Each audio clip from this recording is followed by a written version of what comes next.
پھر اپنے گھر کی جو زبان ہے، یعنی کوئی بھی ایسی مادری زبان یا فیملی کی زبان، وہ بھی بچوں کو سکھانی چاہیے. کیونکہ جب ہم کسی بھی خاندان سے، کسی بھی کاسٹ سے تعلق رکھتے ہیں، اور اگر بچوں کو وہ زبان نہیں آتی تو بچے اس زبان کے لیے ایلین بن جاتے ہیں کہ ان کو تو کچھ پہچان ہی نہیں ہے. اچھا جو کچھ بول بھی رہے ہوتے ہیں تو وہ ایسے سن رہے ہوتے ہیں، ان کو کچھ سمجھ نہیں آ رہا ہوتا. اور بہت سے لوگ آج کل اپنی ہی فیملی کی زبان سکھانے میں شرم محسوس کرتے ہیں. اچھا بچے بھی اس کو بولنا، اس کو سمجھنا شرم محسوس کرتے ہیں. حالانکہ آج آپ دیکھیں کچھ فیملیز ایسی ہیں آپ کے آس پاس بھی، بچپن ہی سے، میری خود ایک دوست ہیں سندھی ہیں، کہتی ہیں کہ سوال ہی نہیں ہے کہ ہمارا بچہ اردو میں بات اردو تو وہ اسکول جا کر بھی سیکھ لے گا، لیکن ہماری جو کاسٹ کی زبان ہے سندھی زبان، وہ ہمارا بچہ بچپن سے بولتا ہے، اور ہم اس کی پروننسیشن کو بھی بچپن ہی سے ٹھیک کر رہے ہوتے ہیں. کیونکہ آپ دیکھیں جو پیور سندھی لینگویج ہے نا، اس کا ایک ایکسنٹ ہے، اس کا باقاعدہ ایک لب و لہجہ ہے، وہ ان کو اس سے سکھاتے ہیں. ایون پنجابی ہیں، کچھ پنجابی اپنے بچوں کو گاؤں کی جو پنجابی ہوتی ہے نا، بڑی گاڑی پنجابی ہوتی ہے، وہ سکھاتے ہیں، اور اس کا ایک باقاعدہ ایکسنٹ ہے، لہجہ ہے. میری ایک بڑی اچھی دوست ہیں پنجابی ہیں، تو وہ کہتی ہیں ہم پنجابی بولتے ہیں نا تو ہمارے جو گاؤں کے جو لوگ ہیں نا وہ حیرت کرتے ہیں یہ کون سا لہجہ ہے پنجابی بولنے کا. کیونکہ ہم شہروں میں رہنے والے پنجابی بھی تھوڑی بہت تو بول لیتے ہیں، لیکن وہ خالص لہجہ نہیں ہے ہمارا جو ہونا چاہیے. اس چیز میں آپ دیکھیں کہ جو خاندانی زبانیں ہیں وہ ختم ہوتی جا رہی ہیں.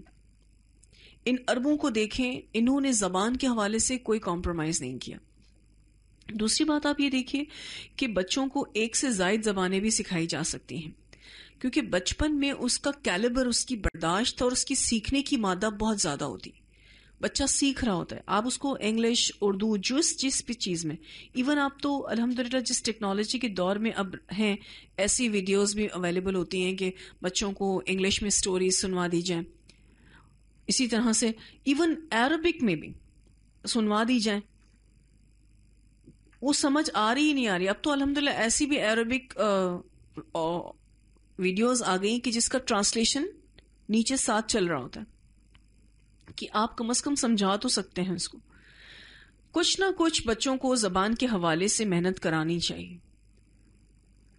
ہماری فیملی میں ایک بچہ ہے جو کافی اچھا ایک اسکول ہے اس میں پڑھ رہا ہے، اس کو عربی بھی آتی ہے، اس کو انگلش بھی آتی ہے، اور اس کو اردو بھی آتی ہے. ہر لینگویج میں وہ بات کر پا رہا ہوتا ہے، اور الحمدللہ ہمیں بڑی حیرت ہوتی ہے کہ کتنا کمفرٹیبلی بات کر رہا ہوتا ہے، حالانکہ اتنا چھوٹا سا بچہ ہے. تو واقعی چھوٹے بچے کے اندر یہ زبانیں سیکھنے کا مادہ بہت زیادہ ہوتا ہے. اور آپ دیکھیے کہ یہ قریش فیملی کے سردار خاندان سے رسول اللہ صلی اللہ علیہ وسلم کا تعلق تھا. ان کو ان بڑے بڑے گھروں میں رکھ کر ناز و نعم میں بھی پالا جا سکتا تھا، لیکن نبی اکرم صلی اللہ علیہ وسلم کو ان کے دادا نے گاؤں بھیجا. اور آپ کو پتہ ہے گاؤں کی زندگی کیسی ہوتی ہے؟ بہت ٹف ہوتی ہے. بچے جو ہے وہ باہر مٹی میں اور دھوپ میں کھیلتے ہیں، اور جو موسم کی جو سختیاں ہیں جو گاؤں میں ہوتی ہیں، اگر گرمی ہے تو وہ بھی بہت زیادہ، اور اگر سردی ہے تو وہ بھی بہت زیادہ. تو موسم کی جو شدتیں ہیں اس کو برداشت کرنے کی طاقت ان میں آ جایا کرتی تھی. اور چونکہ گاؤں کی عورتیں شہر کی عورتوں سے زیادہ مضبوط تھیں، اس لیے ان کا دودھ پینا اور ان کی تربیت میں رہنا ان کے پٹھوں کو مضبوط کر دیتا تھا. رسول اللہ صلی اللہ علیہ وسلم بہت سٹرونگ ہو گئے تھے، 2 سال کی عمر میں ہی بہت زیادہ مضبوط ہو گئے تھے. اور ہر 6 مہینے بعد لے کر آتی تھی دائی حلیمہ بی بی آمنہ سے ملوانے کے لیے، ہر 6 مہینے بعد. یہاں تو ہمارا بچہ منہ سے کوئی بات نکالے تو محبت کا تقاضا ہم یہ سمجھتے ہیں کہ اس کی وہ چیز فوری طور پہ پوری کر دی جائے، ہائے میرا بچہ. اور یہ ہائے ہائے کرتے بچہ جو بڑا ہوتا ہے نا، اس نے کوئی بڑا کام کر کے نہیں دکھانا. تربیت ہونی چاہیے. اگر ہم گاؤں نہیں بھیج سکتے، ہم اپنے سے دور نہیں کر سکتے، تو 10 چیزیں وہ مانگیں تو 2 پوری کریں، 8 نہ دیں، تاکہ اس کی تربیت ہو سکے. وہ مضبوط ہو سکے. ہر منہ سے نکلی چیز کو پورا کرنے کا نہیں ہوتا. اور ضد بھی جب آ جائے بچہ تو بالکل پورا نہیں کرنا کہ اب ضد کی ہے تو پوری کرنی نہیں ہے. دیکھیں جب ضدیں پوری ہوتی ہیں نا پھر وہ بچہ ضدی ہو جاتا ہے کہ اس کو یہ پتا چل جاتا ہے کہ میں نے رو دھو کے ضد کرنی ہے, تھوڑی دیر شور مچانا ہے اور امی نے کہہ دینا اچھا اچھا ٹھیک ہے ہم لا کے دیں گے آپ کو.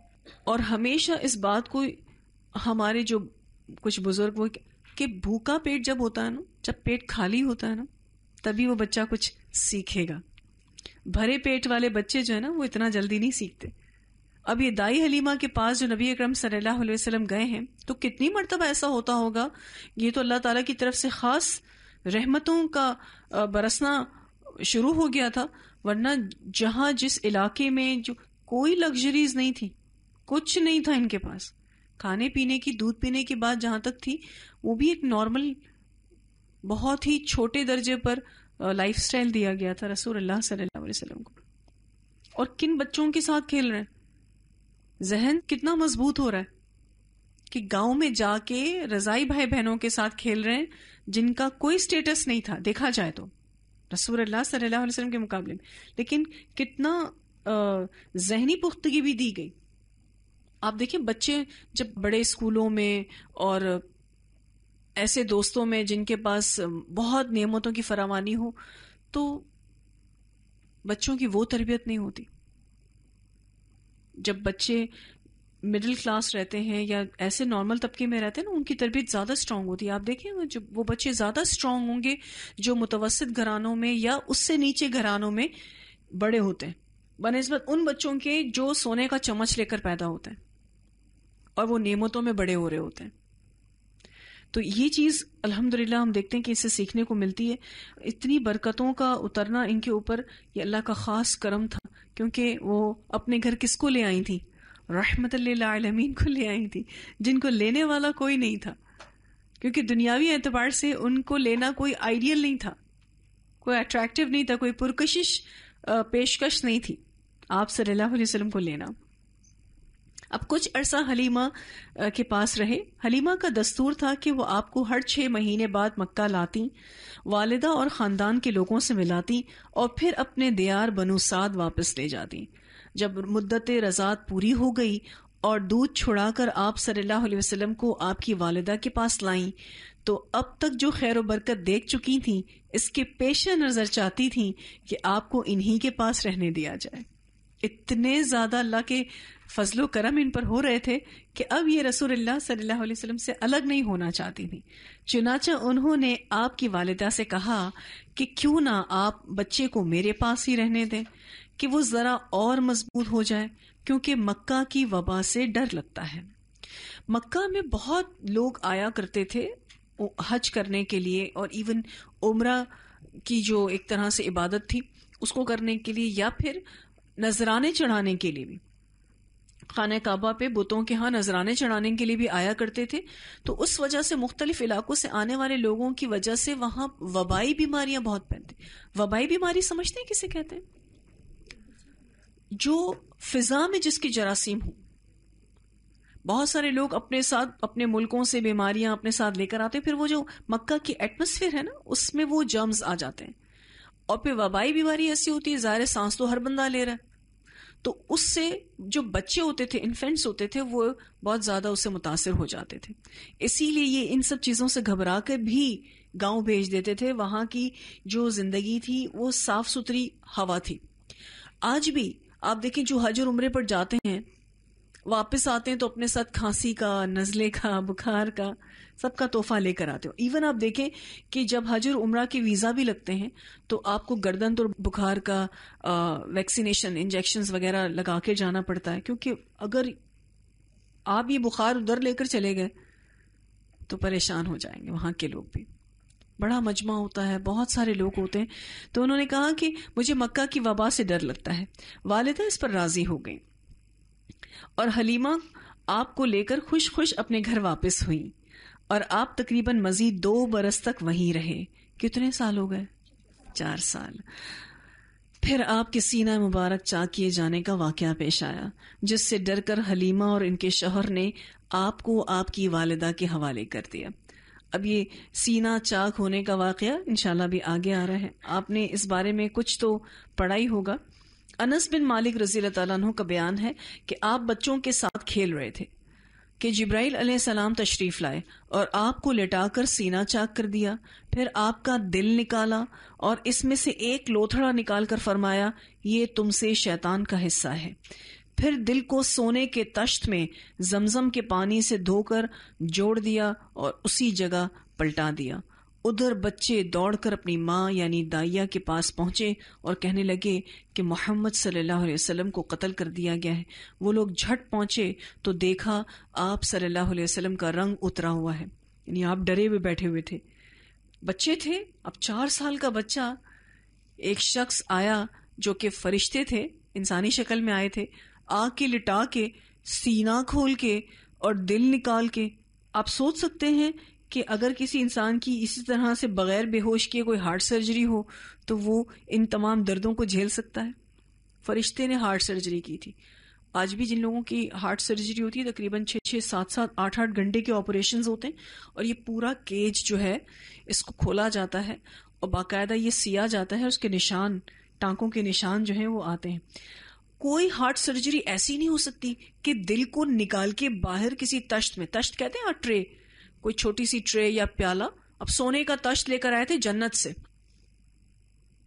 اور زمزم کا پانی تو زمین سے ہی تھا، ٹھیک ہے، زمزم کے پانی سے اس کو دھویا ہے پورے دل کو، اور ایک گوشت کا لوتھڑا جو تھوڑا سا کالے رنگ کا ہوتا ہے، یہ ایک ایسا پارٹ ہے جہاں شیطان بیٹھتا ہے، جو شیطان کی آماج گاہ بنتا ہے۔ اگر انسان قرآن سے، ذکر سے، اللہ سے دور ہو تو شیطان کا بسیرا ادھر ہوتا ہے۔ یہ پیس آپ صلی اللہ علیہ وسلم کا الگ کر دیا گیا تھا، اس کو سرجری کے ساتھ نکال دیا گیا تھا۔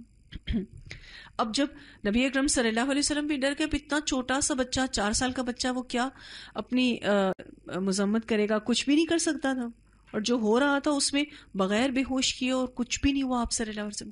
جتنی بھی ہارٹ سرجریز ہوتی ہیں اس میں دل کو نکال کے باہر نہیں رکھا جاتا، دل جہاں لگا ہوا ہے نا وہیں سرجری ہو رہی ہوتی ہے، آکسیجن لگا ہوتا ہے، اور پتہ نہیں کتنا اس کی پریکاشنز بھی کی گئی ہوتی ہیں کہ اگر یہ خدا نہ خواستہ یہ آکسیجن ماسک کچھ خراب ہو جاتا ہے کچھ، تو آلٹرنیٹ بیسس پر یہ لگے گا۔ ہارٹ سرجری اگر آپ دیکھ لیں بہت کرٹیکل سرجری ہے، اس سرجری کو فرشتے آ کے کرتے ہیں تو ظاہر ہے سب نے ڈر ہی جانا تھا یہ کیا ہوا۔ حضرت انس رضی اللہ تعالیٰ عنہ کا بیان ہے کہ میں نبی اکرم صلی اللہ علیہ وسلم کے سینے پر سلائی کا اثر دیکھا کرتا تھا، یعنی کبھی بھی نبی اکرم صلی اللہ علیہ وسلم کو اگر بغیر کرتے کے دیکھا تو، یا آپ صلی اللہ علیہ وسلم دکھایا بھی کرتے تھے وہ ٹانکے کے نشان جو جبرائیل امین نے سینہ سیتے وقت لگائے تھے۔ تو یہ یہاں تک جو ہم نے پڑھا ہے، اس میں آپ صلی اللہ علیہ وسلم کے دل کو کھولنے کا واقعہ اور چاک کرنے کا واقعہ۔ یہ دل کیوں کھولا گیا اور یہ دل کیوں دھویا گیا؟ ایمان اور حکمت سے لبریز ہو جائیں، ٹھیک ہے، شیطانی وسوسوں سے دور کر دیے جائیں آپ صلی اللہ علیہ وسلم۔ جی، دل مرکز ہوتا ہے، اور آپ دیکھیے دھویا بھی کس چیز سے؟ زمزم سے۔ ہم نے کچھ احادیث آپ کو بتائی تھیں کہ زمزم جس نیت سے پیا جاتا ہے ویسا ہی وہ فائدہ دیتا ہے، اور زمزم جو ہے اس میں شفا بھی ہے۔ جب رسول اللہ صلی اللہ علیہ وسلم کا دل کھول کر زمزم سے دھو کر اس کو صاف کیا جا رہا ہے تو آپ سوچیں کہ جو زمزم پیے گا اگر دل کی بیماری ہے اس کو، تو کیا اس کو دل کی بیماری ٹھیک نہیں ہوگی؟ انشاءاللہ ضرور ٹھیک ہوگی۔ جی بے شک بے شک، یہ دل کو جو صاف کیا گیا، اللہ تعالیٰ نے رسول اللہ صلی اللہ علیہ وسلم کی شیطان سے خاص حفاظت فرمائی، کیونکہ آپ صلی اللہ علیہ وسلم بہت اسپیشل تھے، آپ کو آگے چل کر بہت بڑا کام کرنا تھا، اسی لیے بچپن ہی سے یہ ساری اللہ تعالیٰ کی تدبیریں شروع ہو چکی تھیں۔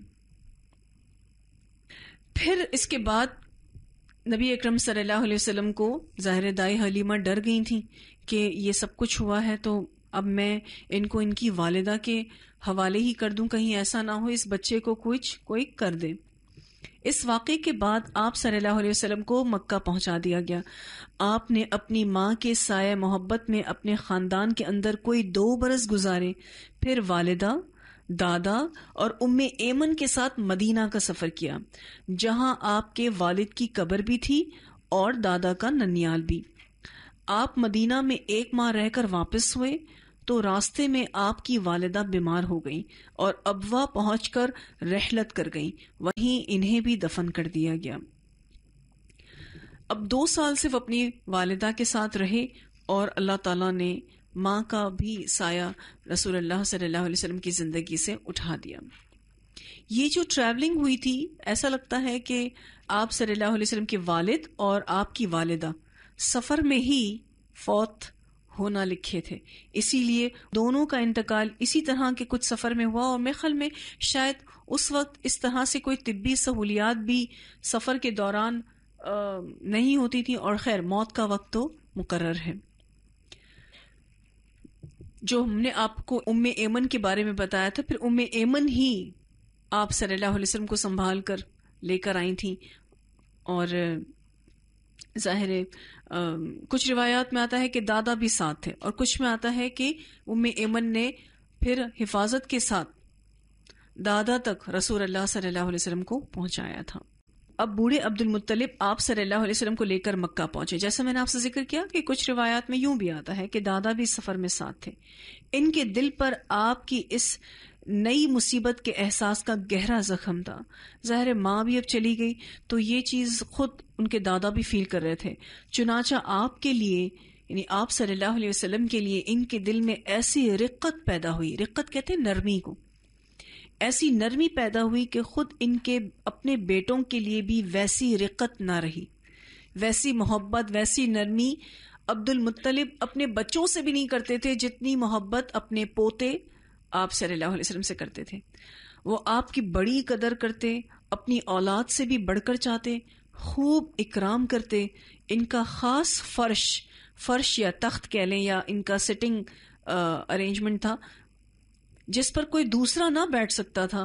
اس پر آپ صلی اللہ علیہ وسلم کو بٹھاتے، پیٹھ پر ہاتھ پھیرتے، آپ کی نقل و حرکت دیکھ کر خوش ہوتے اور یقین رکھتے کہ آئندہ آپ کی ایک نرالی شان ہونے والی ہے.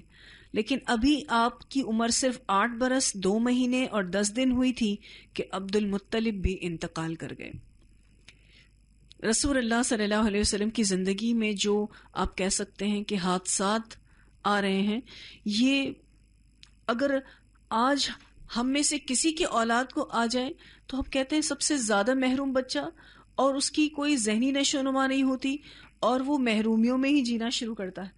لیکن رسول اللہ صلی اللہ علیہ وسلم کو آپ دیکھیں کہ کس قدر آگے چل کر ایک مضبوط انسان بنیں گے اور کس قدر اپنے آپ کو دینی طور پر، اس کے علاوہ اخلاقی طور پر اور روحانی طور پر مضبوط کریں گے. آج ہم میں سے ایسا کوئی ہو جائے تو ہم کہتے ہیں کہ یہ تو بڑا بد نصیب یا بڑا محروم بچہ ہے کہ جس کے باپ کا بھی انتقال ہو گیا اس کے پیدا ہونے سے پہلے، پھر اتنی چھوٹی عمر میں ماں بھی مر گئی، اور جو اور سنبھالنے والے تھے، سرپرست تھے، وہ بھی فوت ہو گئے. دیکھیں رسول اللہ صلی اللہ علیہ وسلم کی زندگی میں کتنی محرومیاں تھیں، لیکن آپ صلی اللہ علیہ وسلم نے ان محرومیوں کو ہی اپنی طاقت بنایا. ان محرومیوں کی وجہ سے اپنے آپ کو کمزور نہیں کیا. ہماری زندگیوں میں ضروری نہیں کہ یہ کوئی محرومی ہو سکتا ہے کوئی اور محرومی ہو، کوئی اور ایسی نعمت جو ہم چاہتے ہوں اپنی زندگی میں لیکن ہمیں نہ مل رہی ہو. کبھی اگر ایسا محسوس ہو بھی تو اپنی محرومیوں کو اپنی طاقت بنانا ہے، اپنی کمزوری نہیں بنانا. کیونکہ اگر اللہ تعالی ہماری زندگی میں کوئی ایسا فیصلہ کرتے ہیں جو ہمیں پسند نہیں آتا، لیکن وہ ہمارے حق میں بہتر ہی ہوتا ہے، کیونکہ اللہ جو کرتا ہے اپنے بندے کے حق میں اچھا ہی کرتا ہے، اللہ ظالم نہیں ہے. اب جب عبد المطلب پہ انتقال کر گئے، اب آپ کے چچا ابو طالب نے آپ کی کفالت کا بیڑا اٹھایا. حالانکہ خود بھی بچوں والے تھے، خود بھی بہت زیادہ اولاد والے تھے، لیکن آپ صلی اللہ علیہ وسلم کی کفالت کا ذمہ انہوں نے لے لیا. یہ آپ کے والد کے سگے بھائی تھے ابو طالب. انہوں نے آپ سے خاص رحمت اور شفقت برتی. اچھا، یہ خاص رحمت اور شفقت، خاص محبت ڈالنے والے کون ہیں؟ اللہ سبحانہ تعالیٰ. آپ دیکھیں اچھے بھلے سگے رشتوں میں بھی وہ بات نہیں آتی جو بسا اوقات کچھ محرومی اللہ تعالیٰ لکھ دیتا ہے، کسی کے والد کا انتقال ہو جاتا ہے، ماں کا انتقال ہو جاتا ہے، تو آس پاس کے رشتہ داروں کے دلوں میں وہ محبت اللہ ڈال دیتا ہے جو شاید سگے ماں باپ ہوتے تو بھی اتنی نعمتیں اور اتنی محبتیں نہ ملتی. وہ مالدار تو نہ تھے، لیکن آپ کی کفالت کے بعد اللہ تعالیٰ نے ان کے تھوڑے سے مال میں اس قدر برکت دی کہ ایک آدمی کا کھانا پورے کنبے کے لیے کافی ہو جایا کرتا تھا. یہ وہی رحمت اور برکت جس کا مشاہدہ دائی حلیمہ نے کیا تھا، اب ابو طالب بھی کر رہے تھے. خود آپ بھی صبر و قناعت کا نمونہ تھے، جو کچھ ملتا اسی پر قناعت فرماتے. یہ سید المرسلین رسول اللہ صلی اللہ علیہ وسلم ہے کہ جن کو بچپن میں بھی جو ملتا کھا لیتے تھے. اور یہ چیز واقعی ہمیں اپنی اولادوں میں بٹھانی چاہیے کہ جو بنا ہے گھر میں وہی کھانا ہے. نہیں کھانا یا کوئی بچہ ضد کرتا ہے، بے شک نہ کھائے. ایک وقت آئے گا کہ وہ آپ کی اس تربیت کو لے لے گا، لیکن جب ہم اس کو آلٹرنیٹس دیتے ہیں کہ اچھا یہ نہیں کھانا اور کھانا ہے، تو نہ تو اس کے اندر کبھی صبر آئے گا اور نہ اس کی کبھی تربیت ہوگی. ہر جگہ اس کو اپنی مرضی سے زندگی گزارنے کی عادت پڑ جائے گی، اور ہر جگہ ماں باپ نہیں ملتے. یہ دنیا ماں باپ بن کر ہمارے بچوں کو نہیں دیکھے گی. یہ دنیا بہت ظالم ہے، اور جب تک بچوں کو یا گھر کے بھائی بہنوں کو مضبوط نہ کیا جائے تب تک وہی بات کہ وہ کوئی کریٹیوٹی نہیں کر سکتے، وہ کوئی کارآمد یا بہت کوئی بڑا کام نہیں کر سکتے. وہ بچے پھر عوام کی طرح نازک اور عوام ہی کی طرح بس ایک عام سا کام کرنے والا ہو جاتا، پھر وہ خواص میں شامل نہیں ہوتے، وہ اسپیشل نہیں بنتے. ہمیں کتنی بڑی تربیت کرنا سکھایا گیا کہ بچوں کو صبر کی عادت، برداشت کی عادت بے شمار نعمتوں کے باوجود بھی کرنی چاہیے. اور عمومی طور پر آپ دیکھیں کہ جو بچے نعمتوں میں پلتے بڑھتے ہیں نا، ان کو تھوڑا سا بھی غم اگر آ جائے نا، وہ ان کے لیے وبال ہوتا ہے، کیونکہ ان کو اس کی عادت نہیں ہوتی. میں ایک فیملی کو جانتی ہوں کہ وہ اچھی بھلی لفٹ میں اپنے بچوں کو آرام سے چڑھا سکتے ہیں، لیکن میں روز دیکھتی ہوں کہ وہ اپنے چھوٹے چھوٹے بچوں کو ان کے بھاری بھرکم بیگوں کے ساتھ کہتے ہیں چلو سیڑھی چڑھو. ارے سامنے لفٹ چل رہی ہے، اس کے باوجود بھی بچوں سے کہتے ہیں کہ سیڑھی چڑھو. کیونکہ یہ سانس جب پھولتا ہے نا تو انسان ایک تو صحت مند رہتا ہے، اور دوسرا کبھی اس کو لفٹ کی ایسی عادت نہیں پڑ جائے کہ پھر کبھی لفٹ نہ ملے تو وہ چڑھ ہی نہ سکے. وہ اتنا بیکار اور اتنا کاہل اور سست ہو جائے جب کبھی نہ ملے تو اس کو اتنی مشکل پڑ جائے کہ وہ برداشت ہی نہ کر سکے. تو یہ تربیت ہوتی ہے، اور اسی تربیت سے ہمیں گزرنا خود بھی چاہیے. اچھا، اپنی تربیت ہم کیسے کریں؟ اپنی تربیت ہم ایسے کریں کہ خود کو مشقت کا خوگر بنائیں، یعنی کچھ محنت کرنے کے اپنے آپ کو عادی بنائیں. کچھ ٹف ٹارگٹس کرنے کے. آپ نے دیکھا ہوگا کچھ لوگ بڑے شوقین ہوتے ہیں کہ مشکل کام کرنے میں مزہ آتا ہے ان کو. کوئی مشکل ہدف ہوتا ہے، کوئی ٹف ٹارگٹ ہوتا ہے، وہ اس کو اچیو کرنے میں بڑے خوش ہوتے ہیں. تو اپنے آپ کو اس کا خوگر بنائیں. کبھی ایسا ہوتا ہے کہ کوئی دن بھر کے کام کاج کچھ اس طرح کے بڑھ جاتے ہیں، کبھی رات جاگ کے آپ نے اپنا ٹیسٹ پیپر یاد کیا اور صبح آ کے آپ کو کلاس بھی لینی ہو، اس کا مزہ کچھ اور ہے. وہ رات بھر جاگ کے جو آپ محنت کر کے جو صبح اٹھ کے کلاس میں بیٹھ کے بھی سونا نہیں، اب یہاں بیٹھ کے بھی پہلے تو 3 گھنٹے باجی کو سننا ہے، پھر اس کے بعد ٹیسٹ بھی دینا ہے. یہ جو تربیت ہوتی ہے نا، جو کبھی کبھاری ہوتی ہے، اس کو لے لینا چاہیے. اس میں کمزور نہیں پڑنا چاہیے کہ ہم یہ گرانٹ لے لیں، ہم وہ آسانی لے لیں، ہم جا کر کہہ دیں یہ وہ، پھر وہ بات نہیں بنتی، وہ مضبوطی نہیں آتی. تو انشاءاللہ نبی اکرم صلی اللہ علیہ وسلم کے بچپن سے یہ ہمیں سیکھنے کو ملا ہے کہ ہم بھی اپنے آپ کو مشقت کا عادی بنائیں گے اور محنت کرنے والے بنیں گے، تاکہ ہم اللہ تعالیٰ کے حضور اپنے آپ کو ایسا پیش کریں کہ اللہ ہم سے کوئی بڑا کام لے، کوئی دین کا بڑا اہم کام لے لے انشاءاللہ. آج سیرہ کی کلاس بس اتنی ہی رکھتے ہیں انشاءاللہ.